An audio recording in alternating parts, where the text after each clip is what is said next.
Sementara itu pemirsa, nasib malang menimpa seorang istri di Kabupaten Kuantan, Singingi, Riau. Karena menolak perintah untuk berhutang, korban dianiaya dengan gunting oleh suaminya.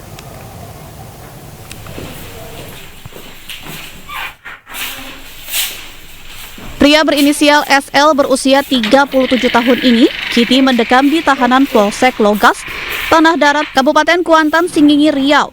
Pelaku ini nekat menusuk istrinya LAB dengan gunting hanya karena masalah sepele. Peristiwa penusukan terjadi Kamis 22 Desember lalu. Pemicunya, pelaku kecewa karena ditolak istrinya untuk berhutang kepada mandornya. Pelaku kemudian menyuruh korban tidur bersama anak-anaknya. Saat itulah pelaku masuk kamar dan mengambil gunting. Si suami yang merupakan pelaku menyuruh istrinya untuk meminjamkan uang ke mandor tempat mereka bekerja. Namun istri tidak mau karena mungkin dia malu karena sudah banyak utang sama mandor tersebut. Akibat penganiayaan ini, korban mengalami 21 luka tusuk di bagian pelipis kiri dan kanan, bagian dada dan pinggangnya.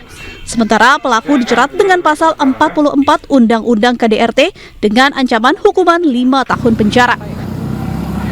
Dari Pekanbaru Riau, Muhammad Yusuf, iNews melaporkan.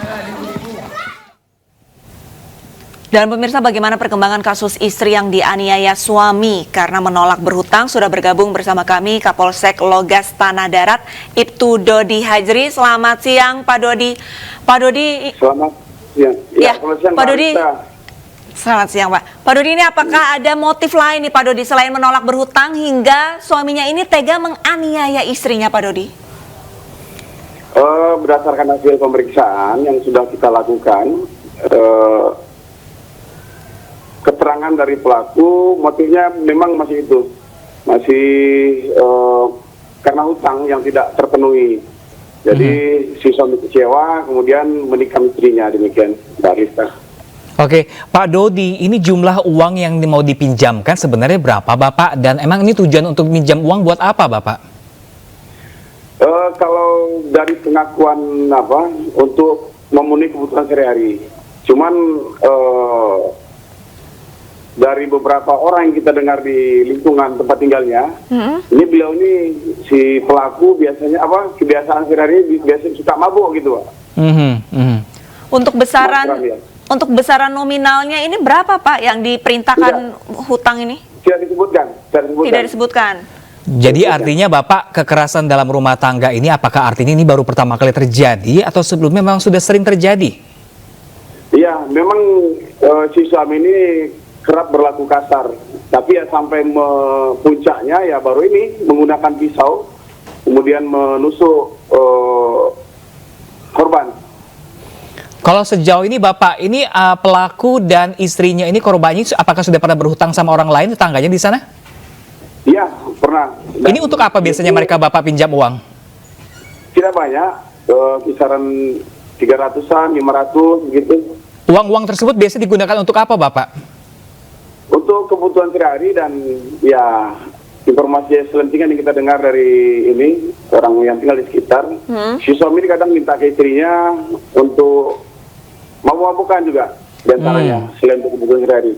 Jadi suaminya mereka ini pasangan suami istri, si istri bekerja, namun suami tidak bekerja. Suami tidak bekerja. Istrinya pekerjanya sebagai apa, Bapak? Di perkebunan. Baik, berarti apakah untuk penghasilan dari istrinya sendiri ini sebenarnya cukup, tapi karena suaminya ini suka mabuk-mabukan makanya dipaksa untuk berhutang atau seperti apa, Bapak? Ya, bisa dibilang demikian, Mbak Arlista ya. Untuk kondisi sang istri saat ini seperti apa, Bapak? Kondisi istri sendiri ya alhamdulillah sudah mulai membaik, cuman masih pemulihan, belum bisa beraktivitas, masih di rumah. Dan mereka ini punya anak 2 orang yang harus dijaga juga. Nah, sekarang anaknya gimana, Bapak? Kabarnya Bapak, siapa yang mengasuhnya, Bapak? Masih di rumah, tidak ada yang mengasuh. Kebetulan istri kalau untuk kegiatan untuk di dalam rumah masih bisa, Mas Pram. Oke, baik. Terima kasih banyak Pak Ibtu Dodi Hajri atas informasinya, Bapak. Semoga pelaku ini dihukum dengan setimpal ya, Pak ya. Terima kasih banyak, Pak Dodi. Terima kasih banyak, Pak Dodi. Mas Pram, saya sampaikan sedikit